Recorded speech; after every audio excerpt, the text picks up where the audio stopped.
Tepat 4 tahun setelah proklamasi kemerdekaan, ide pembangunan Masjid Istiqlal tercetus sebagai kebanggaan bangsa Indonesia dan ungkapan wujud rasa syukur bangsa Indonesia atas kemerdekaan bangsa. Istiqlal secara harfiah berarti merdeka, merupakan bangunan monumental di Indonesia yang pembangunannya memakan waktu hingga 17 tahun sejak tahun 1961 saat pemerintahan Soekarno dan selesai di tahun 1978 di era kepemimpinan Soeharto. Masjid Istiqlal terletak di bekas Taman Wilhelmina, timur laut lapangan Medan Merdeka yang di tengahnya berdiri Monumen Nasional atau Monas di pusat ibu kota Jakarta. Di seberang timur masjid ini berdiri Gereja Katedral Jakarta. Soekarno menghendaki Masjid Negara Indonesia ini berdampingan dengan Gereja Katedral Jakarta sebagai simbol semangat persaudaraan, persatuan, dan toleransi beragama sesuai Pancasila. Didesain oleh arsitek F. Silaban, seorang Kristiani berdarah Batak dengan desain bersandi ketuhanan. Masjid Istiqlal dikenal dengan kemegahan bangunannya. Lantai dasar utama Masjid Istiqlal mampu menampung jamaah hingga 16.000 orang. Sementara pada sisi kanan, kiri dan belakang terdapat lantai bertingkat 5 yang mampu menampung jamaah hingga 61.000 orang. Salah satu bagian masjid yang menjadi tempat favorit bagi anak-anak adalah teras raksasa. Teras ini memiliki luas lebih dari 19.000 meter persegi yang juga difungsikan untuk sholat ketika lantai utama dipenuhi jamaah.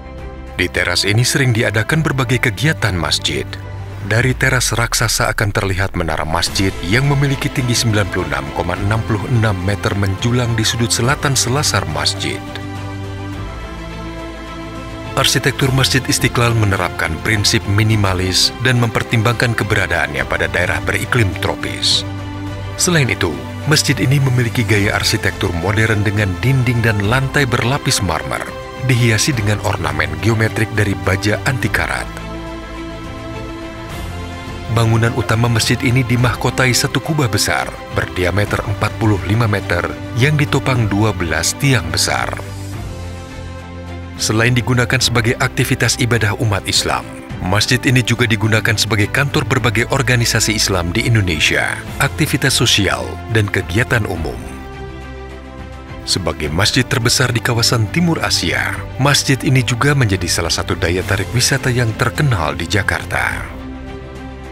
Sejalan dengan umur masjid yang semakin tua dan kapasitas jamaah yang semakin bertambah, kondisi existing bangunan masjid seperti marmer sudah terlihat kusam, bahkan di beberapa bagian tampak lumut mendominasi.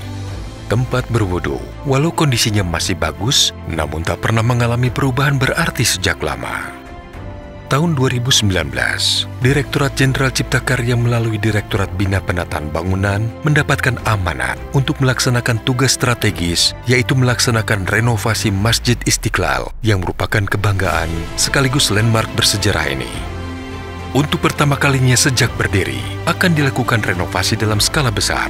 Dalam melakukan renovasi Masjid Istiqlal, ada 3 zona yang akan menjadi fokus penataan dan renovasi Masjid Istiqlal, yaitu zona utama sebagai area kegiatan masjid dan kegiatan sosial, zona pendukung sebagai penunjang pedestrian berupa taman dan plaza publik, dan terakhir zona publik. Tidak hanya memoles masjid, masjid juga akan dibuat lebih cantik. Batas suci masjid rencananya akan diperluas. Area wudhu dan toilet juga akan direnovasi agar lebih bersih, tampak mewah dan tertata. Masjid Istiqlal selain digunakan sebagai tempat sholat juga digunakan untuk berbagai kegiatan lainnya. Kegiatan akan menjadi lebih padat ketika memasuki bulan Ramadan. Berbagai kegiatan tersebut secara tidak langsung mampu menjadi tempat bertemunya umat Islam dari berbagai kalangan. Dengan adanya dukungan dari Direktorat Bina Penataan Bangunan dalam melaksanakan renovasi masjid ini, diharapkan bangunan ini semakin bermanfaat banyak bagi bangsa Indonesia. Tidak hanya sekadar monumental, namun memiliki arti di hati setiap masyarakat yang berkunjung dan beribadah di Masjid Istiqlal ini.